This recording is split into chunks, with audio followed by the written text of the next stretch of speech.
All right, so we're going to talk about another comic review sent from a comic sent to me by my friend Chris. Chris, thank you once again.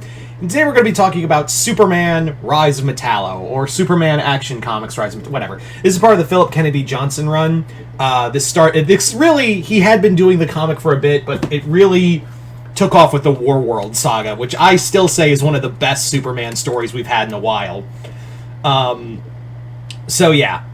So this story basically picks up with that of Superman gathering together the Superman family. We've got him, we've got Connor Kent, Superboy, we've got John, we've got Keenan Kong from the Asian Superman. We have the Chinese Superman. We have Natasha and Henry Irons, both Steels, and Kara, of course, and some new additions, the Super Twins, which were a pair of War Worlders who Superman had taken in. So the story is that while Superman's been gone, this new Blue Earth movement, which I did kind of touch on a few videos ago, talking about like the problem with, hey, isn't it kind of dumb that like if you like this whole war on superheroes thing, because the superheroes aren't gonna really the supervillains aren't gonna really fucking care. So this New Earth movement's very anti-alien because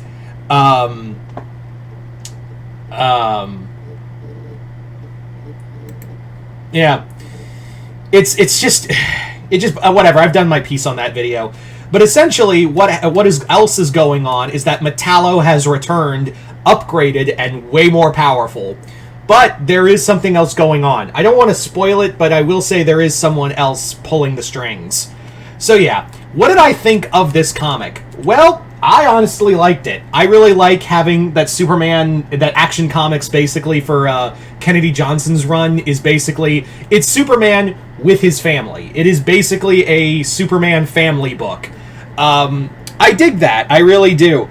I like the fact that, like, we get to see Superman interacting with all these personalities, and while I like having, like, Clark have... One of the minor caveats I have with this book right out the gate is that the team itself of Supermen and Superwomen, basically Kryptonians of all shapes and sizes and some non-Kryptonians or half-Kryptonians, it kind of feels like some of the characters get pushed to the back, especially Keenan Kong. He barely gets to do anything. I hope, like, maybe in the later volumes he gets to do more.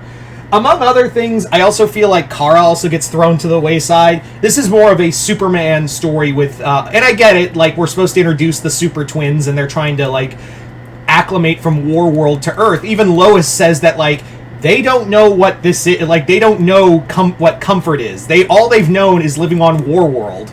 So, they don't understand what that means to be, like, having a human life. I also like that, like, Superman has this whole thing where one of the Super Twins, like, talks to Clark, and he's like, and they're like, "Why do you wear a mask? Why can't you just be Superman 24/7?" And he's like, "Well, it helps me, take a break, and I'd go crazy if I was Superman 24/7." He's like, "Oh, Clark is the mask," and he goes, "No, Clark is the human. Clark is the real me."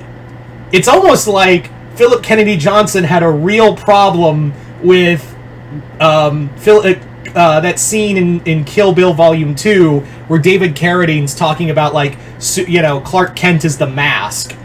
It almost feels... I don't know, it's just like how that sentence went and how that conversation went. It really felt like it was Philip Kennedy Johnson going, "Fuck you, Tarantino! You don't know shit about Superman." That's what I got from that conversation. It really did feel like, "Man, you don't know shit about Superman. Let me tell you about Superman." Metallo, let's talk about Metallo for a bit. I really like Metallo's new design, and it looks like they are keeping in line with his with his New 52 origin of that he was an experimental soldier, and it went haywire, which is fine. I wasn't expecting anything else. They do introduce his sister, which I do think they had in the New 52.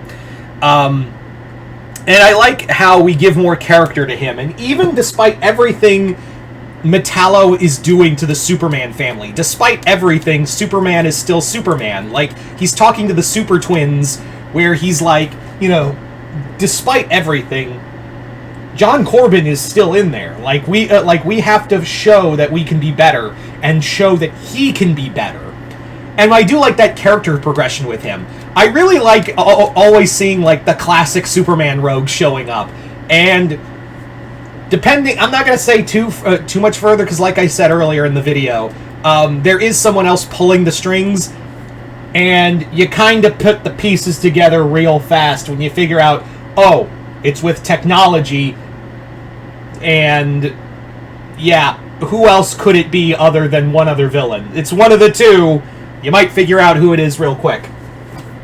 But yeah, this like the other thing I also liked is John Kent trying to acclimate to having two new siblings essentially, and I like that. I really like, because it's like almost like how you get the new baby and the infant feels, and the firstborn feels like I'm jealous. But it's not only that. Like John explains, I don't hate you guys. It's just that I was kidnapped by Ultraman, and I was robbed of a childhood. I was robbed of growing up with my parents. I was robbed of that by Brian Michael Bendis. I mean Ultraman.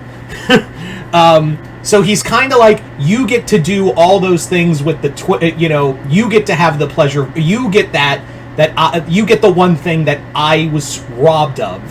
And John does say, like, I don't hate you guys. I want to love you guys. I'm just, like, it's just seeing these kids reminds him of the childhood he was robbed of by Brian Michael Bendis. Again, I mean Ultraman.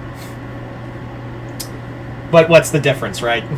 Anyway, the Blue Earth movement's kind of in the background, but it is kind of a constant thing. And I know in the other 2 volumes that it does become a greater threat, so looking forward to that.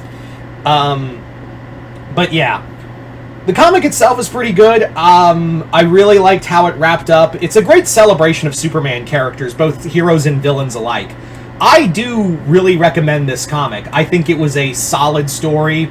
Philip Kennedy Johnson's Superman has been nothing short of awesome, and I'm really looking forward to seeing where this goes next, because, like, apparently it's going to involve, like, Doomsday in Hell.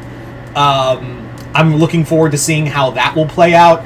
I'm looking forward to seeing how this storyline progresses with the Blue Earth movement, and hopefully, I'm just reading in trade, so maybe they've already revealed this, is like, maybe they reveal how fucking stupid this idea is.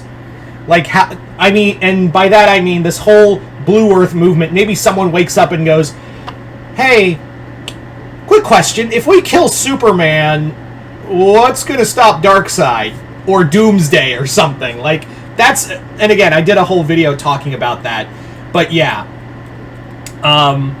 Do I recommend this? Hell yeah. If you want to read some good Superman comics, here you go. Again, I do recommend the Warworld saga, not just because that does play into it, but that's just a damn good Superman story on it. You could read the Warworld saga on its own, and I think they're doing like one big collected trade. I have the 3 volumes, so I'm not going to get the big collected book, but you can do that.